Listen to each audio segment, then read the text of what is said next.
But we have a very exciting guest in the house, actually. Emily Allred, the Associate Curator at the World Chess Hall of Fame. She was on the show with us just a month ago at the Karen's Cup, and she's back. And since then, we have another new exhibit at the World Chess Hall of Fame, U.S. Chess Celebrating 80 Years. And she's with Maurice. Well, there's some fun jobs here in St. Louis, whether it's at the Chess Club or at the World Chess Hall of Fame. And Emily Allred, Associate Curator of the World Chess Hall of Fame, gets to have one of the fun ones. She gets to look at all these new exhibits as they come through. Tell us what your day-to-day role is like. What is it like to be the Associate Curator of such a historic institution? It's different all the time. So right now we just finished the U.S. Chess 80 Years show. We're working on an upcoming show about MC Escher. And then we also are working on a special project right now that's a collaboration with another local museum that is a chess-themed golf hole. So there's not really, it doesn't seem like there's almost like a typical day. We just do a little bit of everything, and that keeps it fun. Absolutely. Always variety is the spice of life. Tell us about the exhibits that are there right now. First of all, the older exhibits. Yeah, so we have 2 exhibits that will be up through April 14th. And on the first floor, we have Peter Manion, Universal Turf.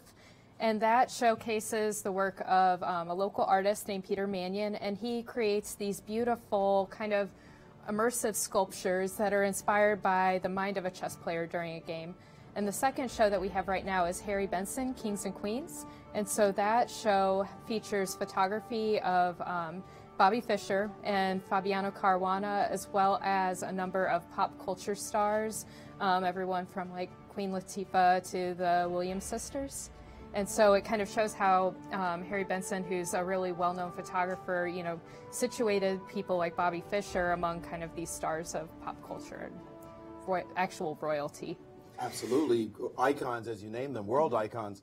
And now we have a new one featuring chess here in the U.S., the history of chess here in the U.S. Yeah, so just not very long ago, we opened up a show called U.S. Chess 80 Years, and you all contributed to it through a video. And so that celebrates the 80th anniversary of the U.S. Chess Federation. And so we have everything from some of the earliest newsletters to really beautiful and amazing photography from tournaments all around the country, everything from the high school championships to the U.S. championships that we're holding here today. And we'll be updating that show as the year goes on. So, you know, as history is being made here in this competition, we'll be putting up the pictures of the new champions and things like that in the show. Now, you're not a chess player yourself, not a hardcore one anyway. Yeah. What is it like to be so knowledgeable about this field? I mean, you must know a lot more than not only the average chess fan, but even grandmasters around the world. So one thing I've found since I started working here is there are different people who have different interests. So there are some people who are interested, you know, only in playing. There are some people who are interested in both playing and the history, important players and things like that. And then there are some people who are interested only in kind of collecting, so people who collect chess sets. So it's a really interesting world to kind of be a part of. And you're learning new things all the time because, you know, we do shows not just about chess history, but about its intersections with art and popular culture. And so, you know, we get to do everything from, you know, kind of what you would expect chess history and the inductions that we hold every year to, you know, chess and superheroes. Speaking of which, you don't do events only for adults.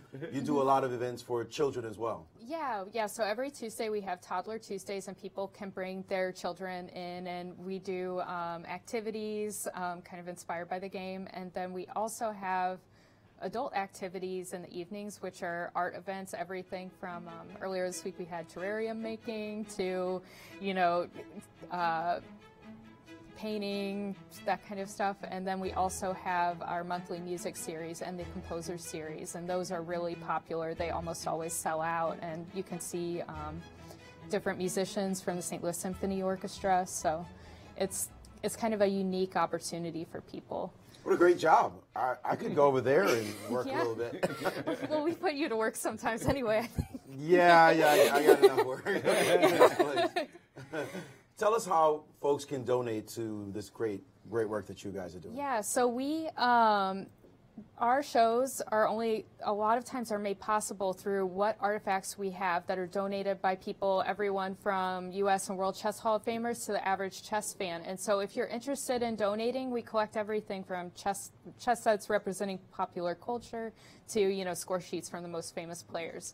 And if you're interested in donating, you can contact info@worldchesshof.org to learn more about that. All right.